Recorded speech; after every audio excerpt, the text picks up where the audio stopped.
Roger James era un joven gay que hace más de medio siglo vivía su orientación sexual fuera de la ley y arriesgando su integridad y hasta su vida en Adelaida, al sur de Australia. Por entonces, la homosexualidad estaba prohibida en ese país. Pero la noche del 10 de mayo de 1972 iba a ser coprotagonista involuntario de un suceso que cambiaría eso para siempre. A eso de las 11, caminaba de regreso a su casa bordeando el río Torrens, cruzando una zona conocida como Number One Beat, un lugar frecuentado por gays y por bisexuales para tener encuentros sexuales, pero también por radicales que salían a cazarlos. Y Roger se iba a encontrar con uno de esos grupos. Le rodearon, él vio cómo golpeaban a alguien y lo arrojaban al agua.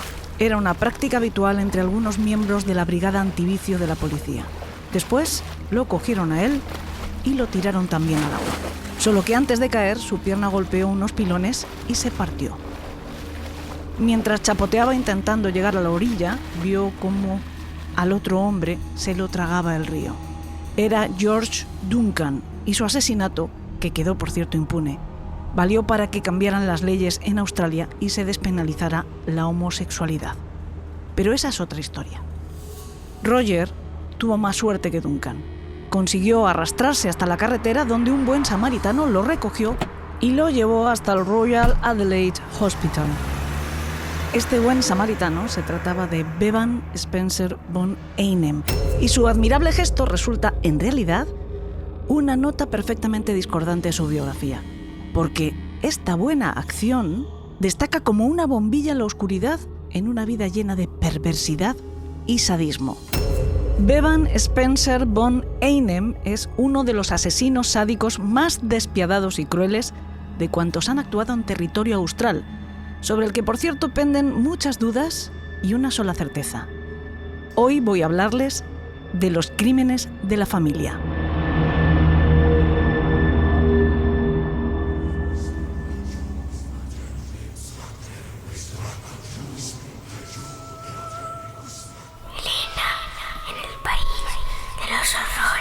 Con Elena Merino.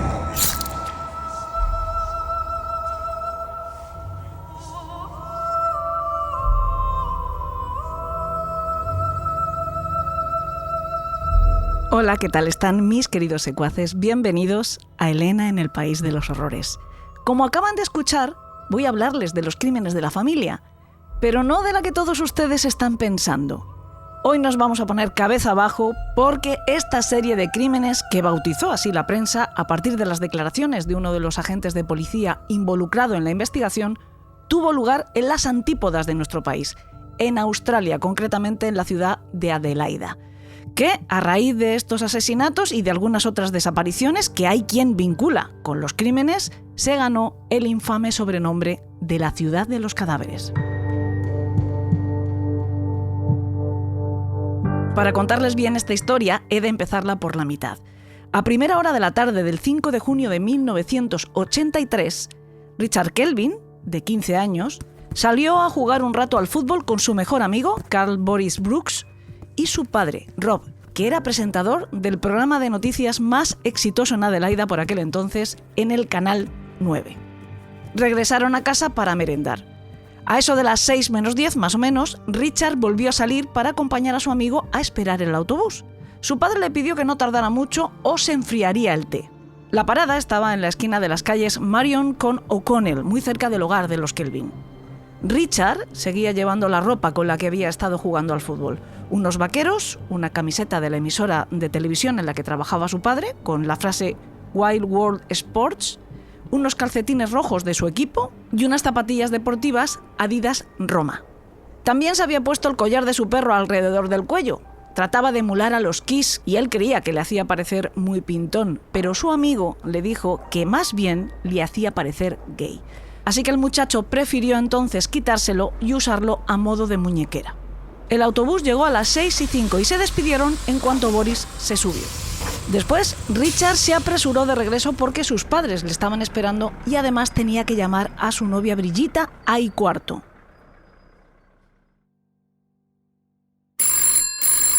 45 minutos después, era ella quien telefoneaba a su casa algo preocupada. Rob y Bethany lo estaban aún más porque no tenían noticias de su hijo, que nunca solía llegar tarde ni desobedecer. Llamaron enseguida a la policía. Desde las primeras pesquisas se confirmó que algo iba muy mal. Varios vecinos de la calle Ward, a escasos 50 metros de la casa de los Kelvin, habían escuchado gritos de socorro, chirriar de ruedas y portazo de puertas de coche. Uno incluso vio un Ford Falcon hacer un giro en U en mitad de la calle para salir echando chispas en dirección contraria a la que había venido. Todo hacía suponer que Richard había sido secuestrado.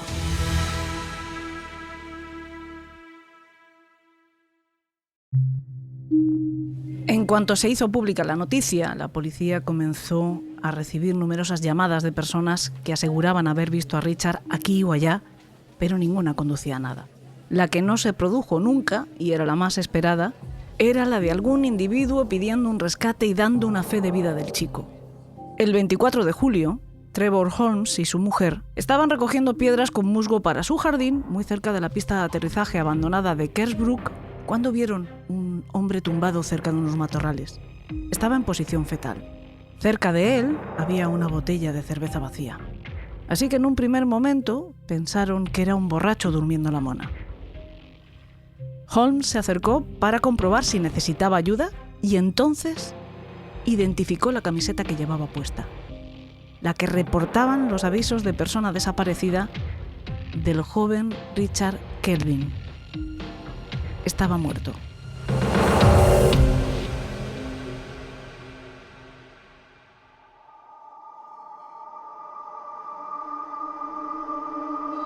La autopsia reveló que Richard había muerto tan solo 14 días antes aproximadamente de ser hallado su cuerpo. Es decir, su asesino lo había retenido y mantenido con vida durante 5 semanas en las que había sido torturado y abusado sexualmente.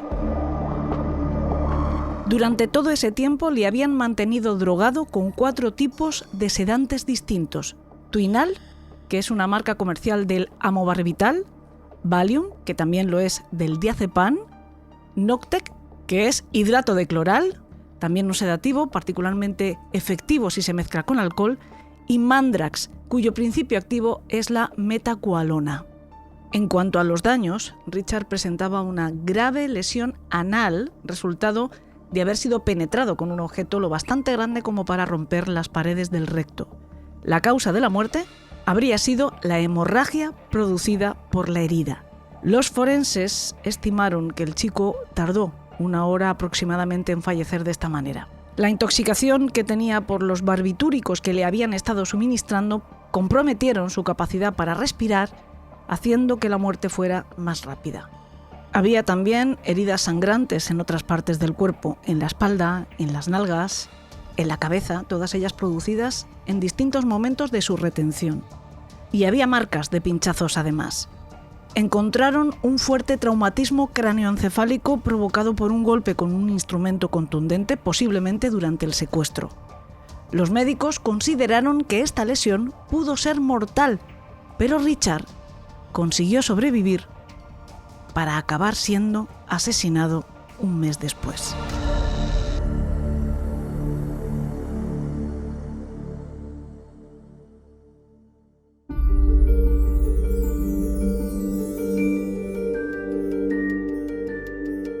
Los detectives Trevor Kipling y Bob O'Brien, asignados a este caso, comenzaron la investigación por las drogas.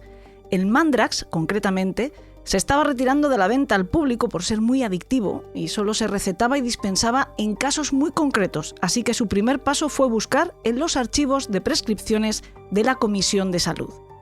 Encontraron un nombre que ya les era conocido porque aparecía en la investigación de otros 4 asesinatos de jóvenes y adolescentes demasiado parecidos al de Richard Kelvin.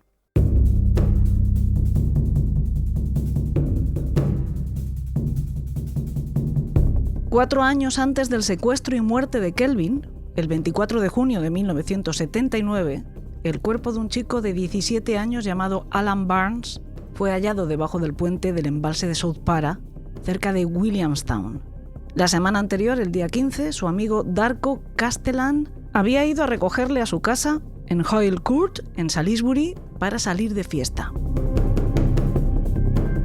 La primera noche, la policía inmovilizó el coche de Darko, así que durante el par de días siguientes que estuvieron juntos, se desplazaron haciendo autostop. La última vez que vieron con vida a Alan, corría hacia un coche, un HQ Holden Sedan del año 72, que había parado en la carretera cerca de Mayfield Park Hotel. Tenía la intención de volver a casa y buscaba a alguien que le acercara. Cuando su familia no tuvo noticias de él al día siguiente, acudieron a la policía. La verdad es que no les hicieron mucho caso, presuponiendo que el chico se había quedado en casa de un amigo o de algún ligue. Pero, como ya he dicho, su cuerpo apareció el 24 de junio, una semana después de su desaparición. Los patólogos determinaron la data de la muerte 2 días antes. La causa fue la pérdida masiva de sangre por una herida en el recto producida por la introducción violenta y repentina de un objeto contundente, como pudo ser una botella de cerveza. También había hematomas y heridas en el resto de su cuerpo que los médicos consideraron signos de tortura. Uno de sus párpados estaba inyectado en sangre como resultado de un fuerte golpe justo antes de morir. Los análisis toxicológicos demostraron que Alan había consumido, o le habían obligado a hacerlo, grandes cantidades de alcohol, y años después, cuando se reabrió la investigación de su muerte a raíz del asesinato de Richard Kelvin, se descubrió además que su organismo contenía cantidades superiores a las terapéuticas de sedantes. El día 26, es decir, 2 después de que apareciera el cuerpo de Alan, un hombre cuya identidad está protegida y al que se conoce solamente como Mr. B, acudió a la comisaría para advertir que debían investigar a un amigo suyo en relación al crimen, a un tal Bevan Spencer von Einem. Les contó que este individuo solía recoger chicos que hacían autostop para después drogarlos, violarlos y utilizarlos para grabar películas de sexo forzado. Pero los investigadores se mostraron escépticos y hasta burlones con este testimonio. No encajaba con la hipótesis sobre la que habían elegido trabajar, que la muerte de Alan había sido una venganza del novio de una chica que lo acusaba de haber abusado de ella. Así que el confidente, que al parecer sabía mucho más de lo que explicó en aquella primera declaración, viendo la actitud de los detectives y temiendo también las represalias por parte de von Einem, prefirió callar durante los siguientes años.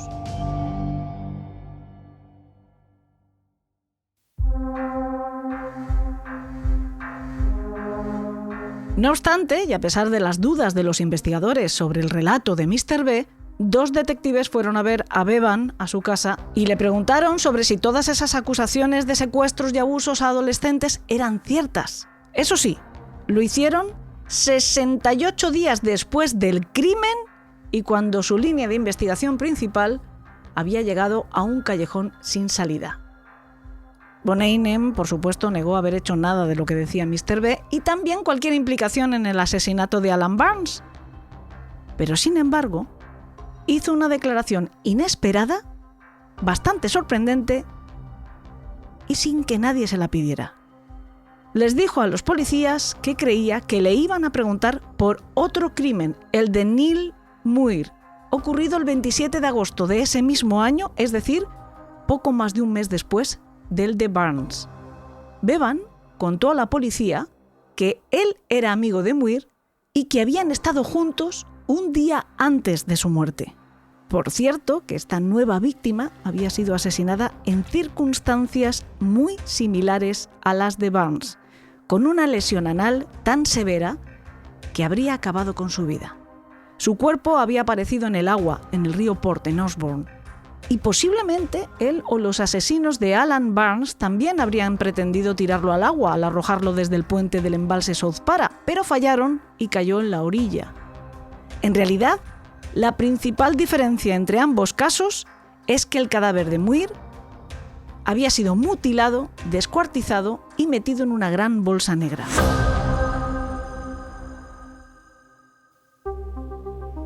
Neil Muir era un heroinómano de 26 años. Era un buen chico, demasiado bueno para quienes le conocieron de crío, que piensan que precisamente por eso se dejó arrastrar sin saberlo hacia un proceso de autodestrucción. Sus adicciones le hicieron cambiar de amigos para acercarse más a personas marginales, personas vinculadas a la noche, más que nada a la oscuridad, esa gran aliada para ciertas actividades que, aún más en los años 70, eran muy mal vistas o directamente ilícitas. Una de esas personas, que además le suministraba parte de las sustancias que consumía, era Bevan Spencer von Einem. Alimentar una adicción es caro y Neil hacía lo necesario para conseguirlo. Pero él tuvo suerte, al menos durante un tiempo, porque se convirtió en el capricho de un hombre de buena posición y que además era un suministrador más que conveniente y casi inagotable de drogas, porque era médico y le extendía recetas falsas para conseguir diferente clase de barbitúricos. Se trataba del doctor Peter Milhouse. Ambos se conocieron en 1974 y se hicieron amantes por años. Pero Neil acabó perdiendo su aspecto atractivo debido a las drogas. Ya saben que el consumo te consume. Y con él también perdió el interés de su principal cliente sexual. Los intereses eróticos de Milhouse eran bastante extremos. Una de las cosas que le había gustado de Muir eran sus tatuajes, porque el doctor interpretaba que alguien que busca que le pinchen miles de veces para dibujarse la piel ha de tener una alta tolerancia al dolor. Y a él le gustaba infligirlo. Y cada vez más. Pero ocurrió que en los últimos tiempos de Muir, Milhouse había pasado de sentir un irrefrenable deseo por él a aborrecerlo. La constante necesidad de droga del chico empezaba a ser un problema severo para el doctor porque podía acabar llamando la atención de los inspectores de sanidad. Y de hecho así ocurrió. Pero no solo por Muir. El buen doctor pagaba de esta forma a muchos otros hombres a cambio de sexo duro. Tanto fue el derroche de recetas a nombre de un número considerable, pero también recurrente de pacientes, que acabó recibiendo la visita de la policía. Y los detectives volvieron a oír su nombre poco después, cuando Muir apareció muerto, porque algunos testigos dijeron que le habían visto junto a Milhouse los días anteriores.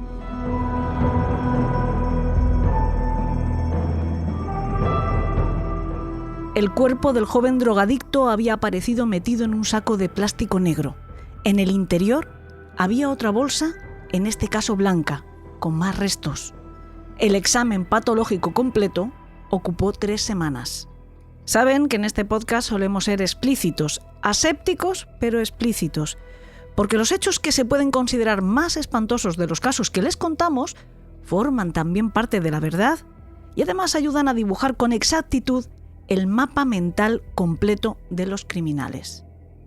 Pues les aviso que ahora viene uno de esos momentos difíciles de escuchar, así que si son especialmente sensibles, les recomiendo que avancen unos segundos en el relato.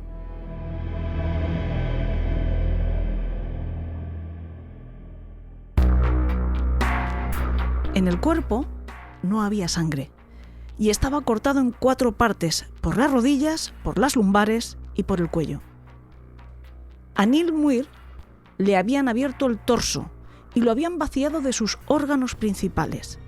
Solo le quedaba una parte del intestino, la vejiga y parte de la próstata.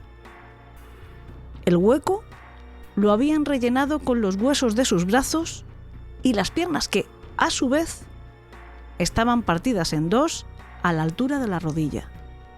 Por el cuello sobresalían los pies. Dentro de la cavidad torácica también estaba metida la bolsa blanca. En su interior estaban los genitales, los dedos de la mano que le habían sido amputados y los trozos de piel y músculo de los brazos de Neil que tenían tatuajes. En realidad, prácticamente todo el cuerpo había sido desollado y en parte descarnado, salvo la cabeza, los dedos, los pies y la parte baja de la pierna izquierda. La cabeza decapitada seguía unida al cuerpo por una cuerda de tender la ropa que habían enhebrado a través de su boca, sacado por el cuello y cosido al torso a través de la piel. Debido al estado de los restos, no se pudo determinar con exactitud la causa de la muerte, pero Neil también tenía una importante lesión anal compatible con la penetración de algún objeto de gran tamaño y presentaba una herida en la cabeza que pudo ser causada por un golpe con una herramienta pesada. Encontraron además restos de metadona en su organismo. Tampoco se pudo concretar el momento de la muerte, solo que el cuerpo no había estado sumergido en agua demasiado tiempo antes de su hallazgo.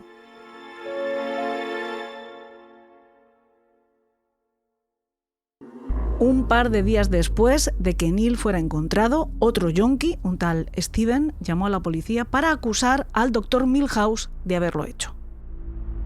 Les contó que el día 28 de agosto, un día después del hallazgo del cuerpo, él junto con otro amigo habían ido a casa del médico a por drogas o a por dinero.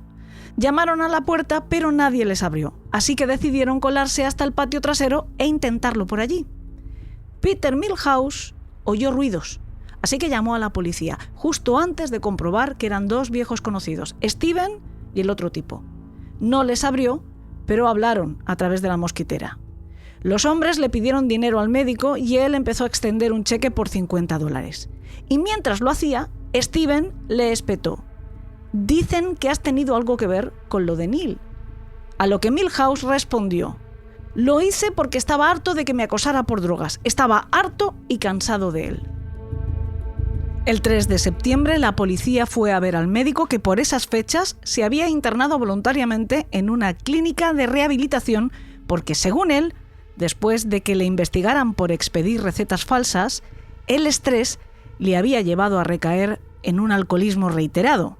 Milhouse negó conocer a Muir y se negó también a colaborar de cualquier manera con la policía. A partir de ahí, los detectives construyeron el caso en torno a él, pero sin él. Cuando se presentaron cargos, solo tenían el testimonio de unas 60 personas que afirmaban que Muir y Milhouse se conocían y que tuvieron una relación durante bastante tiempo, algo que él siguió negando categóricamente todo el tiempo pese a las evidencias, y también contaban con lo que el fiscal llamó pruebas forenses, que no eran otra cosa más que la afirmación de que las mutilaciones sobre el cuerpo del chico tenía que haberlas realizado una persona con conocimientos anatómicos y de disección. El resto de pruebas admitidas también eran circunstanciales, como que en la casa del acusado había bolsas y cuerdas similares a las empleadas para amortajar a la víctima, o que los criminalistas hubieran detectado que en el baño de la cabaña del médico había habido una gran cantidad de sangre limpiada varias veces. Hubo otras evidencias con mucho más valor, como una tirita que extrajeron los forenses de los restos de Muir con fibras de una alfombra persa que coincidían con una que tenía Milhouse, pero el juez las desestimó. Siendo así las cosas, el fiscal no tuvo suficiente como para que lo condenaran y el doctor Peter Milhouse fue exculpado del crimen en el juicio celebrado contra él a mediados de 1980. Y mientras los detectives estuvieron tratando de demostrar que el médico había sido el asesino, nadie se preocupó por seguir averiguando más sobre la relación autorrevelada de Bevan von Einem y la víctima. Y tampoco repararon en lo increíblemente difícil que es atribuir a la casualidad que una misma persona esté vinculada a dos asesinatos tan similares como el de Muir y Barnes y no ser sospechoso. Y sin embargo, así debieron considerarlo. Y este es solo el principio del disparate. Elena, en el país de los horrores. Con Elena Merino.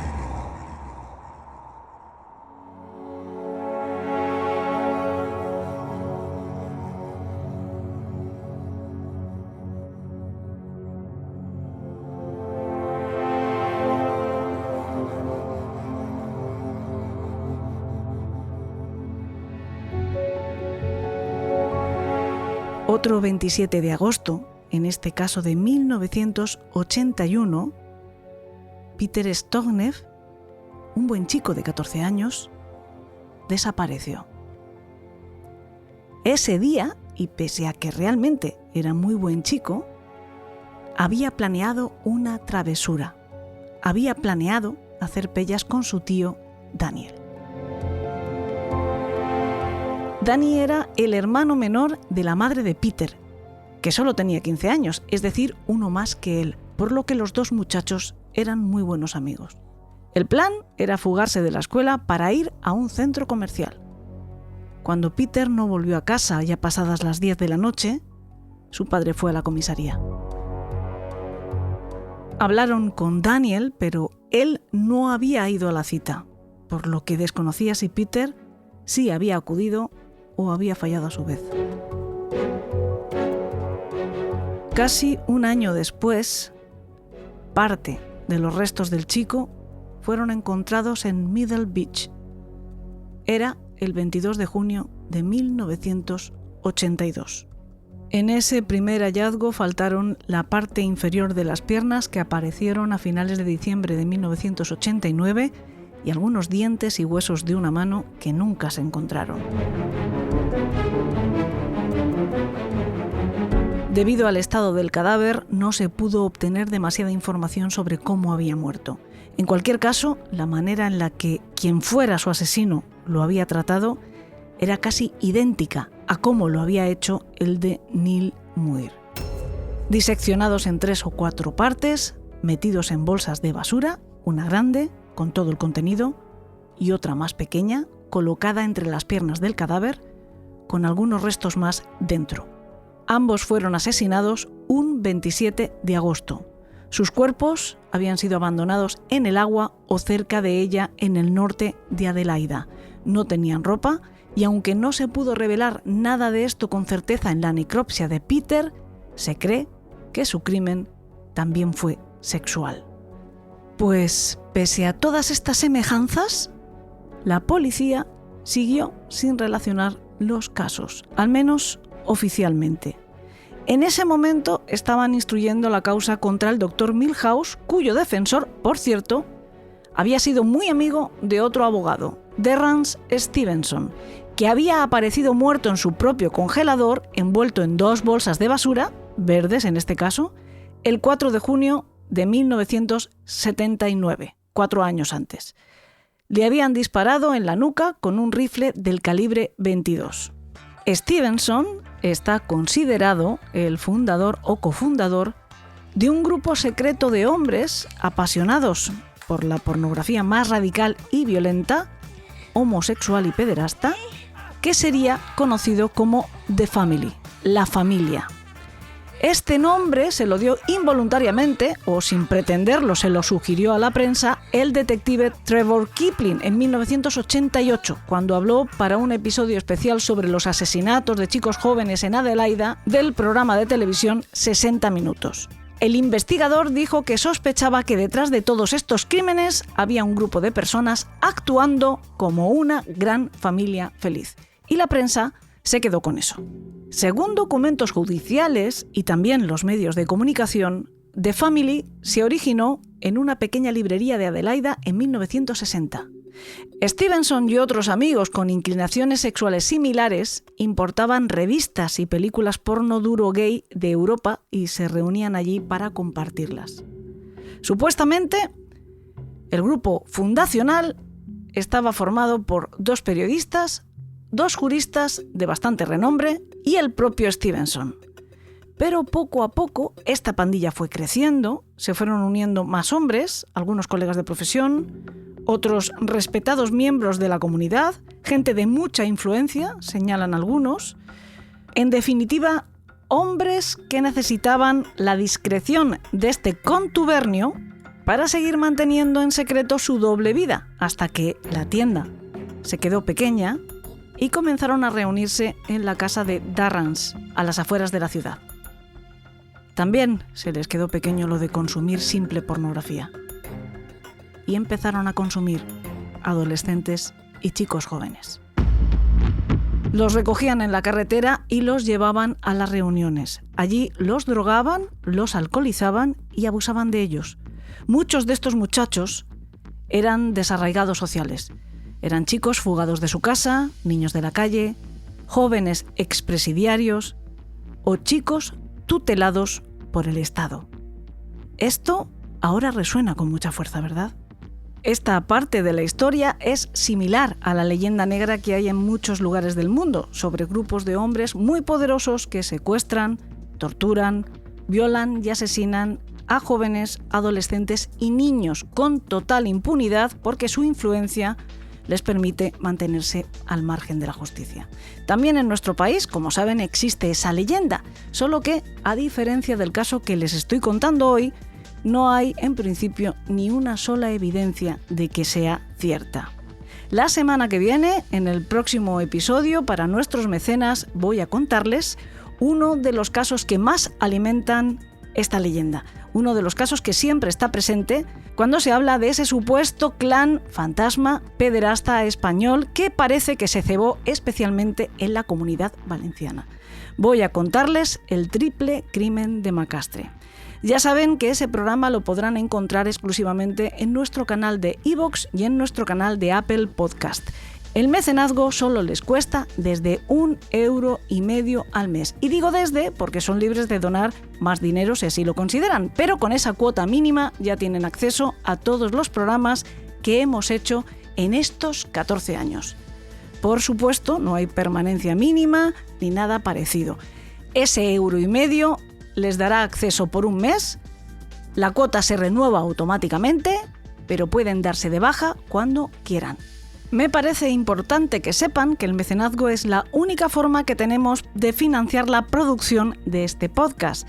Es decir, que colaborar con nosotros de esa forma les convierte, por así decirlo, en nuestros productores, o bien nos convierte a todos en una especie de cooperativa. Sin esa ayuda, sin ese aporte, sería imposible mantener vivo este podcast. Así que es gracias a todas las personas que nos apoyan de esa forma que hemos podido convertirnos en el podcast de Crónica Negra, de True Crime, más veterano, más longevo de cuantos hay en España. Nunca podremos agradecerlo lo suficiente.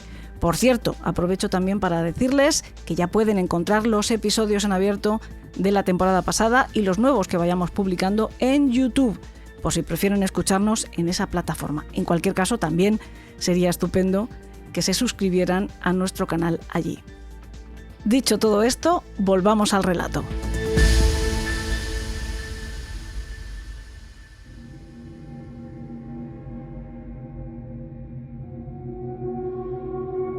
Uno de los miembros del grupo, o sea, de la familia, que era amante de Stevenson y, digamos, proveedor de carne, es decir, uno de esos hombres del saco que abastecía al grupo de víctimas, era un tal Bevan Spencer von Einem, quien en su vida socialmente aceptada era el contable y encargado de los pagos de una empresa de suministros llamada Pipelines of Australia, y allí seguía empleado cuando Alan Barnes fue asesinado.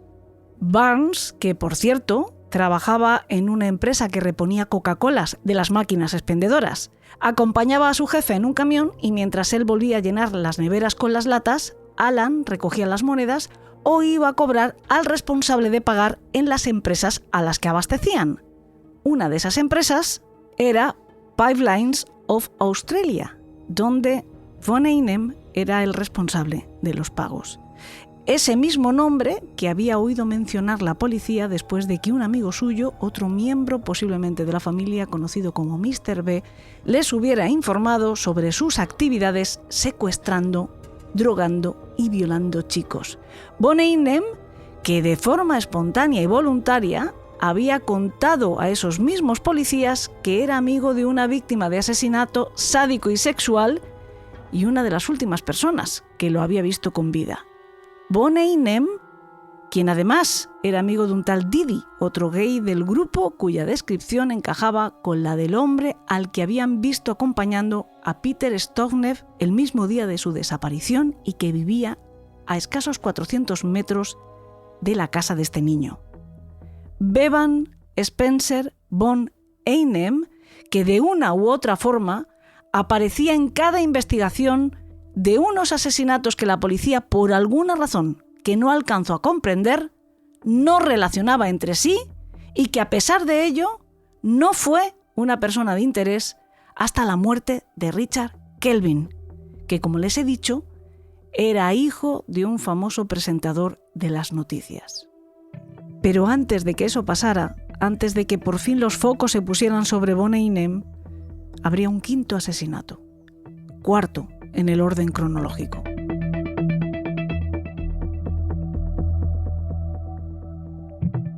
En esos momentos, la policía había dejado bastante de lado la investigación por la muerte de Alan Barnes. Estaban instruyendo la causa contra el Dr. Milhouse por el asesinato de Neil Muir a partir de pruebas circunstanciales y de testimonios, y estaban buscando a otro adolescente en paradero desconocido, posiblemente raptado, llamado Peter Stognev, cuando se recibió el aviso de una nueva desaparición.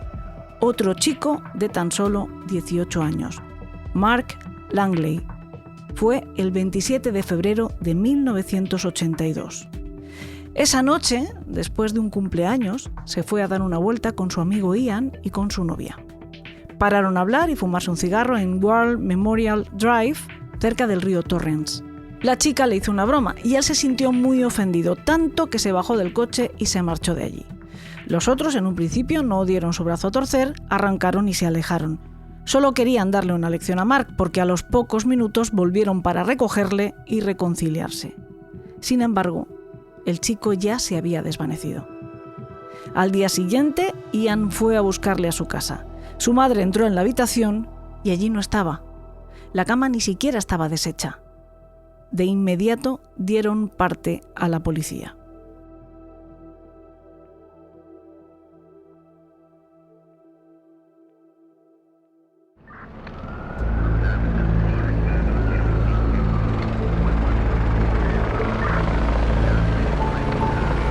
Nueve días después, encontraron su cuerpo. Lo habían abandonado en Summertown, cerca del monte Lofty. Los forenses determinaron que lo habían asesinado en las 24 horas siguientes a su desaparición, que habían mantenido el cadáver en algún lugar, probablemente el mismo escenario donde habían acabado con su vida, y después lo habían arrojado al margen de la carretera donde fue encontrado. Resolvieron que había estado en la intemperie durante 5 días. La causa de la muerte, de nuevo, había sido una hemorragia masiva anal de una herida infligida por un objeto contundente que le desgarró el recto. Tenía un profundo corte vertical de 15 centímetros entre su pubis y el ombligo que había sido toscamente cosido y cubierto por esparadrapo. Le faltaba un trozo de intestino. Los investigadores dedujeron que tal vez él o los asesinos introdujeron algo que les incriminaba en el cuerpo de Mark durante la tortura y tuvieron que recurrir a la mutilación para recuperarlo. Encontraron en su organismo mandrax, igual que en el caso de Alan. También coincidían en que a ambos los habían lavado y vuelto a vestir antes de abandonar sus cuerpos, solo que en el caso de Mark le faltaba la camiseta interior y sus collares. Como evidencias, hallaron algún cabello más rubio que el suyo dentro de su ropa interior y fragmentos de pintura verde.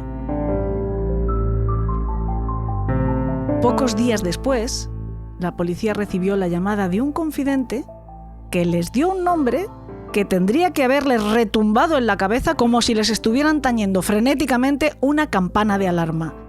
Bevan von Einem. El informante, cuya identidad se ha sabido más recientemente, Lewy Turtur, aseguró que conocía a von Einem desde 1968 y su testimonio coincidió casi al pie de la letra con el que había dado años antes Mr. B.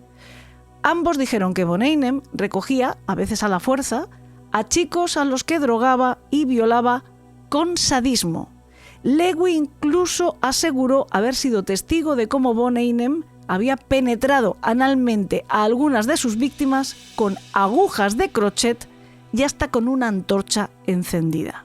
Bueno, pues los detectives de nuevo le hicieron una visita, esta vez en su trabajo, y él les explicó que la noche de la desaparición de Mark había salido de fiesta. Como había bebido, circuló con su coche por calles secundarias para evitar los controles de la policía. Las rutas que describió pasaban relativamente cerca del lugar donde el chico había dejado a sus amigos. Por supuesto, negó cualquier relación con el asunto. Y eso fue todo lo que necesitó. Tampoco lo consideraron sospechoso de este crimen. Un año después, el análisis toxicológico de Richard Kelvin revelaba altas dosis de sedantes en su organismo, uno de ellos Mandrax, conocido por los consumidores recreativos como Randy Mandis. Este medicamento, desde mediados de los años 70, era muy controlado en el país por ser adictivo y también por haber estado implicado en algunos casos de violencia sexual, sobre todo de chicos de corta edad, como las víctimas de la serie de asesinatos en Adelaida. Cuando los detectives revisaron los nombres de los pacientes a los que se había recetado este sedante, se encontraron con el viejo conocido Benan von Einem. En el interrogatorio que siguió a este descubrimiento, le hicieron la pregunta de 1.000.000. ¿Dónde estuvo usted la noche de autos? En este caso, la de la desaparición de la última víctima. El sospechoso dio como coartada que había estado en su casa enfermo de gripe toda la semana. Como prueba, solamente pudo presentar el certificado de su visita al médico justo antes del fin de semana. Cuando le preguntaron si permitiría un registro de su casa y de sus coches, él dijo que solo le quedaba un vehículo porque recientemente había vendido su Ford Falcon a un amigo de la familia después de haber repintado el maletero, pero solo el maletero. Una de las respuestas que más llamó la atención de los investigadores fue la que dio cuando le preguntaron si sería capaz de matar a alguien. Sería poco ético, eso fue lo que dijo. Durante el registro de su casa encontraron los sedantes y aunque tenía receta para todos ellos, al menos 3, incluido el Mandrax, estaban escondidos detrás del armario del baño. Las pesquisas continuaron mientras von Einem se marchaba de vacaciones a la Unión Soviética y al Reino Unido los meses de agosto y septiembre. Nadie lo impidió y, sorprendentemente, él volvió a su país. El 3 de noviembre, por fin, la policía detuvo a von Einem y lo acusó formalmente del asesinato de Richard Kelvin. En realidad, estaban intentando además buscar pruebas inculpatorias por las otras muertes y por la agresión sexual de un chico ocurrida el año anterior, quien describió una situación muy cercana a la que pudieron vivir las víctimas de esta serie de crímenes. También esperaban poder descubrir si había actuado solo o, como suponían, tenía más cómplices, incluido alguien con conocimientos médicos. George, el chico que había denunciado la violación, había contado que el individuo que lo secuestró lo había llevado a una casa donde lo esperaban 2 mujeres que resultaron ser transexuales que también abusaron de él. La policía entonces se centró en recuperar el contacto con el testigo que habían menospreciado durante la investigación de Alan Barnes, el individuo conocido como Mr. B. Cuando lo encontraron, él consintió en declarar bajo unas condiciones muy estrictas. Quedaría exculpado de todo delito, su nombre nunca aparecería en ningún documento y siempre se reunirían con él en lugares secretos, lejos de la mirada de nadie. Con esas cláusulas les explicó que también había sido un adolescente cuando conoció a von Einem en el 79, poco antes del asesinato de Alan Barnes. Él había participado en el secuestro de muchos chicos a los que el sospechoso engañaba prometiéndoles llevarles a una fiesta con alcohol, drogas y mujeres.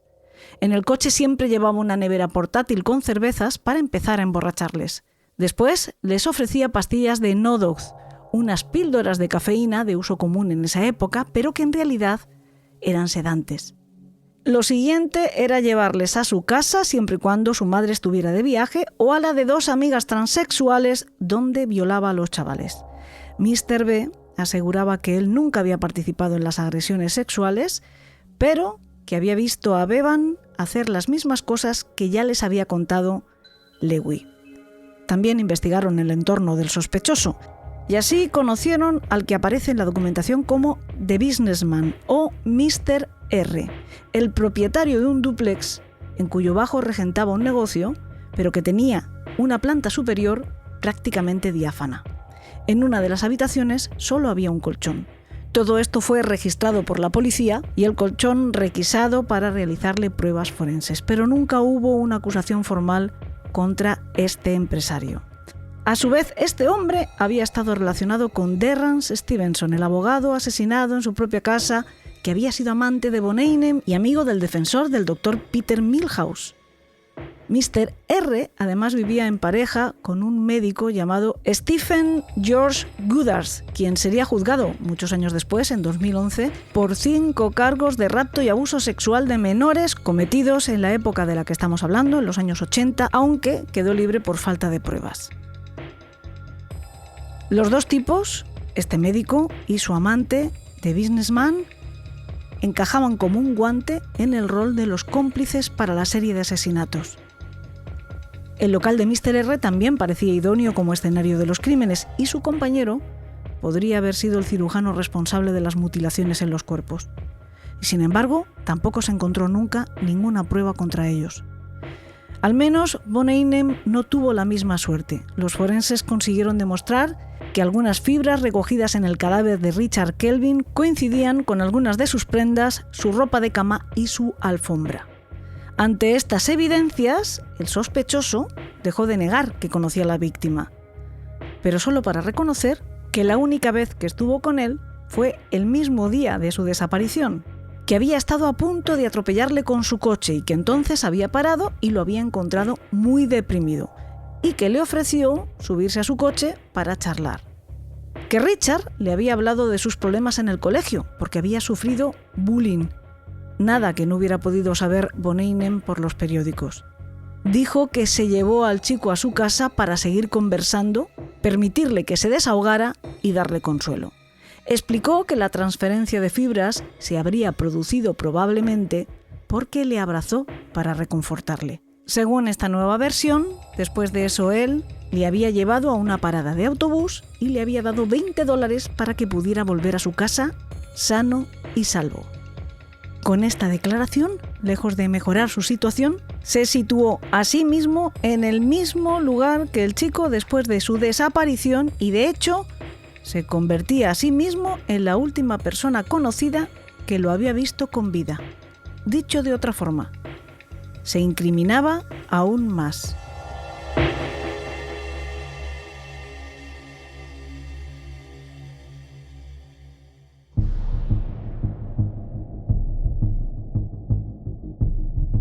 El 15 de octubre de 1984 se le llevó a juicio por este asesinato, mientras seguían intentando recabar pruebas contra él como autor de las otras muertes.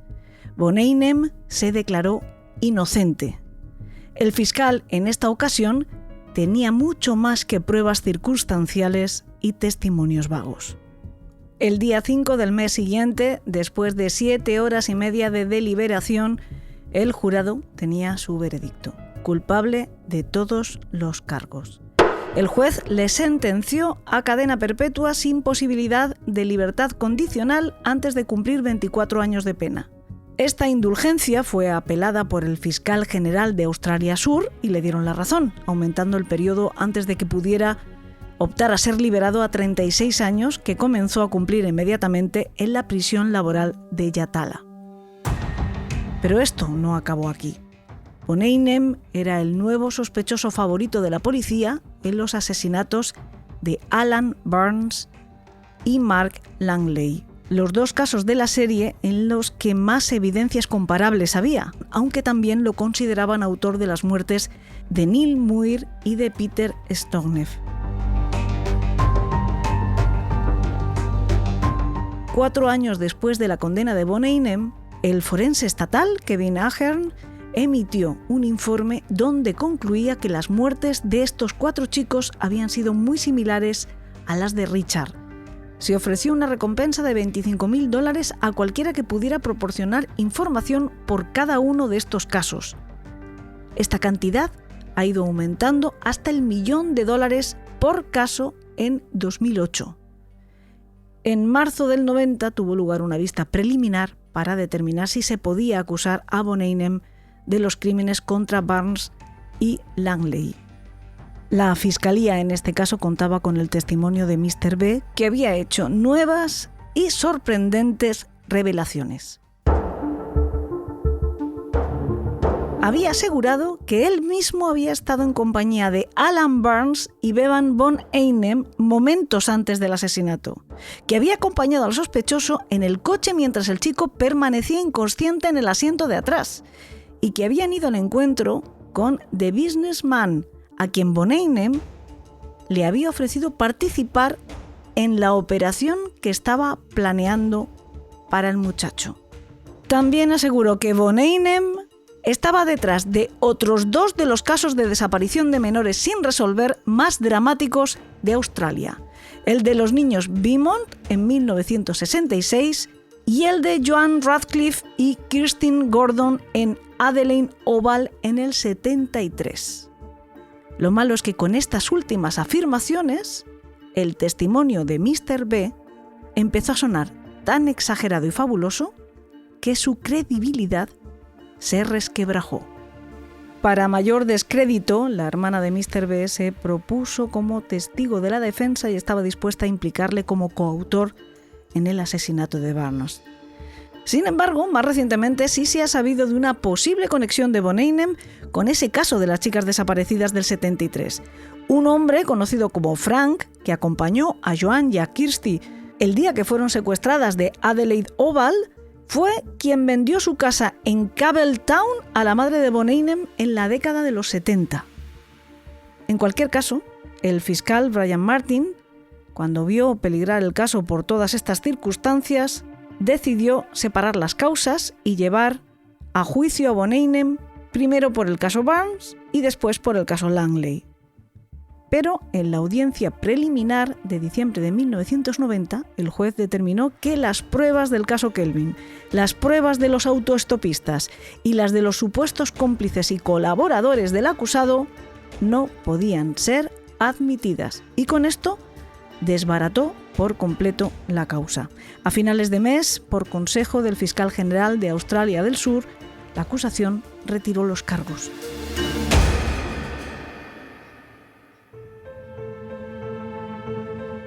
Nadie ha pagado o está pagando por las otras 4 víctimas de la familia. Y se sigue hablando de la familia porque parece bastante claro que von Einem no actuaba solo, o no actuaba solo para sí mismo. Él formaba parte de un grupo de hombres que compartían los mismos intereses depravados, aunque no se haya podido demostrar que estos hombres estuvieran implicados en los crímenes ni en ninguna otra clase de delitos. Sus nombres se conocen, pero solo por parte de los investigadores, porque están protegidos por órdenes de secreto. Algunos de ellos ya han muerto. Afortunadamente, hay personas que no están dispuestas a tirar la toalla hasta conseguir conocer todos los detalles del caso y siguen incluso buscando evidencias para poder llevar tras las rejas a algunos de estos cómplices. En 2008, la policía sometió a pruebas de ADN a todas las demás personas de interés en los casos de la familia. Cambios en la ley de procedimientos forenses australiana permitió que los detectives de la sección de investigación de delitos graves tomasen muestras a una docena de personas, aunque parece ser que tampoco se obtuvo ningún resultado positivo. En 2010, el que fuera fiscal general, Stephen Pallaras, dijo que seguía sin haber pruebas suficientes para volver a acusar a von Einem ni a ningún otro sospechoso de ninguna de las 4 muertes que seguían y siguen sin resolverse.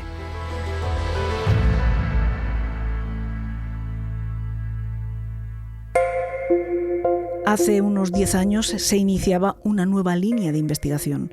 Al parecer se había encontrado un diario de otro de los colaboradores o cómplices de von Einem, un tal Trevor Peters, que había muerto poco antes. Estos cuadernos los encontró su hermano mientras limpiaba la casa del difunto, que había sido vecino de las amigas trans del asesino a las que se habían referido varios testigos. Una de ellas, Prue Firma, también había fallecido ese mismo año. En una de las entradas más impactantes de este documento, su autor revela que había visto fotografías de Alan Burns en posesión de von Einem. Fue, según cuenta, en la peluquería de otro amigo común, un tal Denis, en junio de 1979, el mismo mes del asesinato. Von Eyman, de muy buen humor, miraba a Dennis con complicidad, sonriendo ampliamente y entusiasmado por algo que ambos parecían compartir. Los dos se fueron a un cuarto en la parte trasera del salón, detrás de una cortina, pero podía oírles riéndose y diciendo: «¡Oh, qué malvado! ¡Oh, qué malvado!». Dennis dijo esto varias veces, y sentí curiosidad por saber qué era lo que a ambos les parecía tan interesante y entretenido, y sintiendo que me estaban dejando de lado, me levanté de la silla para investigar. Los encontré apiñados sobre una mesa que les llegaba a la cintura, justo detrás de la cortina. Había un grupo de fotografías, Polaroids, dispuestas sobre la mesa, tal vez 4, 5 o 6, y Bevan sostenía más fotografías en su mano. Ambos empezaron a recopilar las fotografías rápidamente, pero no antes de que yo las viera. Las fotografías eran de un joven atractivo, de cabello rubio, acostado de lado en el asiento delantero de un automóvil con las piernas dobladas hacia el volante. Me sorprendí al ver las fotos y ambos las recogieron apresuradamente, y Bevan las guardó todas en el bolsillo trasero de sus pantalones. Cuando pregunté quién era el joven, Bevan dijo: «Oh, solo un autoestopista». Peters escribió que más tarde reconoció al chico de las instantáneas por los periódicos como Alan Barnes. El propietario de este diario también dejó registrado lo que ocurrió poco antes de que Dennis, el peluquero, muriera en los 90. Estaba ingresado en el Hospital Calvario y él fue a visitarle. En una ocasión nos sentamos juntos en el jardín del hospital y una vez más le pregunté por las fotografías. Me dijo que durante los años que pasó en los baños y los retretes de Adelaida, Bevan le había mostrado docenas de fotografías de hombres jóvenes desnudos, la mayoría de las veces con objetos, incluidas botellas, insertados profundamente en sus anos.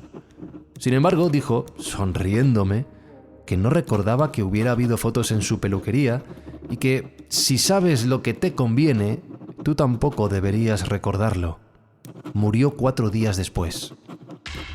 Se cree en la autenticidad de este cuaderno porque contiene los nombres correctos de 3 de las personas de interés cuya identidad está protegida y que nunca han sido acusadas. Además, desvelaría otro misterio del caso, el posible escenario de los asesinatos, ya que explica que Bevan alquiló una casa en los suburbios a medias con el peluquero y que es allí donde llevaban a sus víctimas, a los que sobrevivieron y a los que no. Tanto Dennis como Bevan vivían con sus madres y necesitaban un lugar al que llevar a los jóvenes para tener relaciones sexuales, especialmente violentas, como Dennis me había dicho el día en que me llevó en coche hasta allí. Dennis dijo que no le dijeron a sus familias que habían alquilado la casa. Peters dejó escrito en su diario las revelaciones que le hizo una conocida que, al parecer, también fue interrogada por los detectives durante las investigaciones. Dijo que le habían dicho que Richard Kelvin había estado recluido en una casa y que Dennis le había cortado el pelo durante ese tiempo. Dijo que varias personas habían visitado la casa mientras Kelvin estaba allí. Me sorprendió lo que dijo y sospeché que sabía más de lo que decía. El autor del diario detalla también cómo Von Eyman utilizó a varias mujeres trans para atraer autoestopistas a su coche a cambio de drogas y que los llevaban a la casa que Prue Firman y Noel Terrance Brooks compartían con Lewis Turtur, uno de los confidentes y también sospechosos cuya identidad fue protegida, aunque hoy en día ya se conozca. Este hombre, referente de la comunidad LGTBQ+ en Sydney hoy en día, y hermano de un medallista olímpico, incluso ha concedido entrevistas explicando sus fechorías con Von Eyman y justificándolas porque dice que fue un estúpido que pasaba la mayoría del tiempo drogado, por lo que nunca se interesó sobre si los chicos que llevaba hasta allí el criminal, la mayoría de las veces inconscientes o semi-inconscientes, habían consentido o no. Limpia su conciencia diciendo que les dejaban dormir y al día siguiente se iban por su propio pie. En este diario también se menciona a The Businessman como uno de los habituales de estas fiestas de violación.